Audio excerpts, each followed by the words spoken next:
students, today we are going to learn present continuous tense. विद्यार्थी मित्रांनो, आज आपण चालू वर्तमान काळ कसा दैनंदिन जीवनात वापरायचा याविषयी बघूया.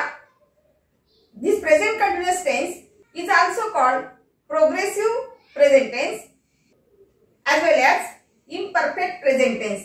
बघा, जसं आपण प्रेझेंट कंटिन्युअस टेन्स असं ओळखलं जातो, त्याचप्रमाणे याला दुसरा पर्यायी शब्द प्रेझेंट प्रोग्रेसिव्ह टेन्स किंवा प्रेझेंट इम्परफेक्ट टेन्स असा सुद्धा याचा वापर केला जातो. तर या ठिकाणी नेमकं काय लक्षात घ्यायचं असते? Present continuous tense is use and action or condition is happening now. म्हणजेच काय? सद्य परिस्थितीमध्ये, म्हणजे जस्ट काय घडत आहे, घटना कोणती घडत आहे, काय घडत आहे, म्हणजे ऍक्शन कशी असते, त्याच्यामध्ये चालू असते. फॉर एक्झाम्पल, मी तुमच्याशी बोलत आहे किंवा मी बोलत आहे असं जर असेल तर यामध्ये क्रिया कशी दिसते? तुम्हाला बोलण्याची दिसत आहे, बरोबर आहे. तर अशा प्रकारचे जे वाक्य असतात ते वाक्य प्रेझेंट कंटिन्युअस टेन्स मध्ये येत असतात. बरं विद्यार्थी मित्रांनो, प्रेझेंट कंटिन्युअस टेन्स नेमका ओळखायचा कसा? जनरली आपण ज्यावेळेस बोलत असतो त्यावेळेस आपल्याला लक्षात येत नाही की कोणतं वाक्य कोणत्या टेन्स मध्ये असेल. तर यासाठी एक ट्रिक्स लक्षात ठेवायची. जर वर्ब जर आपल्याला कंटिन्युअस मध्ये दिसत असेल, आता कंटिन्युअस मध्ये म्हणजेच काय? क्रिया चालू असेल, म्हणजेच वाक्याच्या शेवटी त आहे, त आहे, त अशा प्रकारचे जर शब्द आले असेल तर अशा वेळेस ते वाक्य प्रेझेंट कंटिन्युअस टेन्स मध्ये असते असं लक्षात घ्यायचं आहे. चला तर काही आपण एक्झाम्पल घेऊया. त्यासाठी सुरुवातीला जे काही सब्जेक्ट प्रोनाउन आहे त्यासमोर कोणतं टू बी फॉर्म वापरायचं याविषयी माहिती बघूया. तर सगळ्यात पहिले आपण काय करूया? प्रेझेंट कंटिन्युअस टेन्स मधील जे काही सब्जेक्ट प्रोनाउन आहे त्या सब्जेक्ट विषयी माहिती जाणून घेऊया. तर present continuous tense,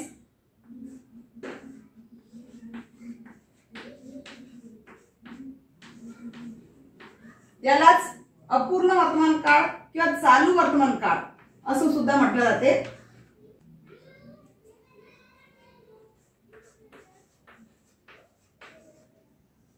present continuous टेन्सला चालू वर्तमान काळ किंवा अपूर्ण वर्तमान काळ असं सुद्धा म्हटलं जाते. तर या टेन्स मध्ये कोणत्या सब्जेक्ट समोर कोणतं टू बी फॉर्म यूज करायचं तर याविषयी थोडं लक्ष देऊया. बघा,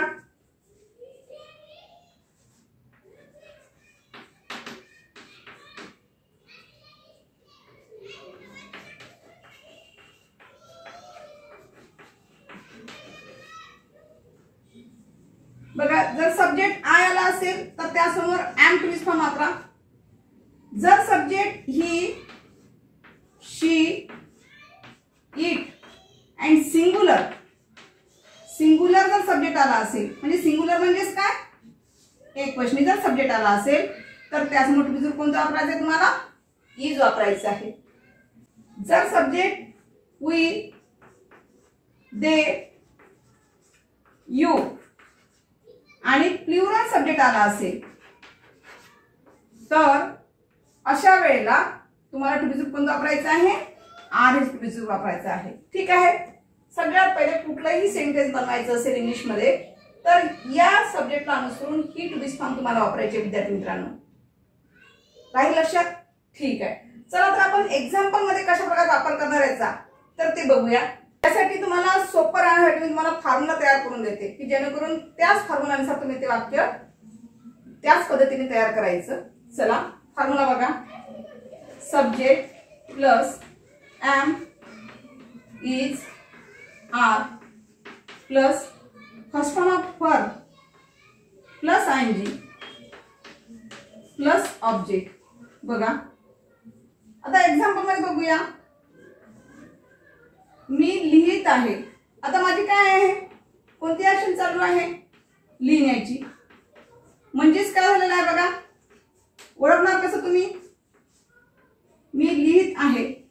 जे वर्ब आहे त्या वर्बच्या शेवटी काय दिसते तुम्हाला? त लागून आलेला त आहे. मग आहे त जर क्रिया चालू असेल तर या प्रकार शब्द येत असतात. तर याला आपल्याला कशा प्रकारे इंग्लिश मध्ये बनवायचं आहे ते बघूया. सगळ्यात पहिले बघूया सब्जेक्ट कोणता आहे? मी हा सब्जेक्ट आहे. लिहित आहे लिहित आहे हे कंटिन्युअस वर्ब आहे, म्हणजे ऍक्शन चालू आहे म्हणून कंटिन्युअस वर्ब बोलायचं. आणि आहे हे काय झालं तुमचं लिहित आहे, तर या ठिकाणी आहे जे आहे म्हणजे टू बी फॉर्म म्हणून वापरायचं. तर टू बी फॉर्म म्हटलं तर कसं घेणार आता, नंबर 1 ला सब्जेक्ट, नंबर 2 ला टू बी फॉर्म आणि नंबर 3 ला वर्ब. आन्सर बघा कसं होईल. सगळ्यात पहिले नंबर 1 घ्यायचं मी म्हणजे आय, मग आय समोर नंबर 2 इथे काय आहे टू बी फॉर्म, इथे 2 नंबरला आहे मग आय ला काय म्हणतात एम, आय एम. 3 नंबरला आपल्याला वर्ब घ्यायचं आहे, तर वर्ब कोणता आहे लिहित, म्हणजेच लिहिण्याला काय म्हणतात राईट. पण आपल्याला निवड राईट लिहून चालत नाही, तर त्याला काय करायचं आहे ऍक्च्युली लिहिणारा शब्द कोणता आहे राईट. तर राईट म्हणजे लिहिणे होते. आपल्या वाक्यात काय दिलेलं आहे, आपल्या वाक्यामध्ये लिहित म्हणजेच या वर्बला आयएनजी लावायचं आहे, म्हणजे हा जो ई आहे हा ई कट करून त्या ठिकाणी काय करायचं आपल्याला आयएनजी वापरायचं आहे. आय एम रायटिंग अशा पद्धतीनं मी लिहित आहे, क्रिया चालू आहे. काय लिहित आहे असं दिलेलं आहे का नाही, फक्त लिहित आहे म्हणून अशा प्रकारचा वापर करायचा.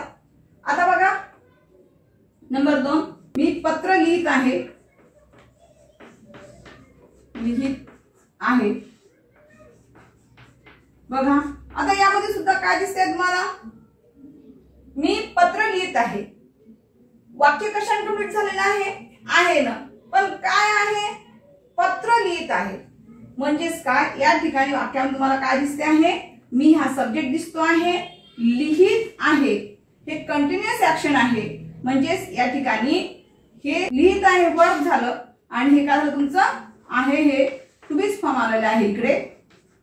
तर त्यानंतर ऑब्जेक्ट काय झालेलं आहे पत्र, हे तुमचं ऑब्जेक्ट झालं. कसं होईल, मी म्हटलं तर subject I am, I am काय लिहित आहे पत्र, म्हणजेच आपल्याला काय घ्यायचं V1 ING घ्यायचं आहे, म्हणजे रायटिंग, आय एम रायटिंग.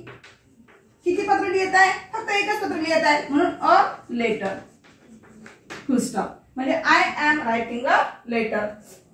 अशा प्रकारे तुम्हाला या ठिकाणी प्रेझेंट कंटिन्युअस टेन्स मध्ये जे काही वाक्य असेल त्याला मराठीतून इंग्रजीमध्ये कसं करायचं याविषयी तुम्ही आज माहिती बघितली आहे. थँक्यू.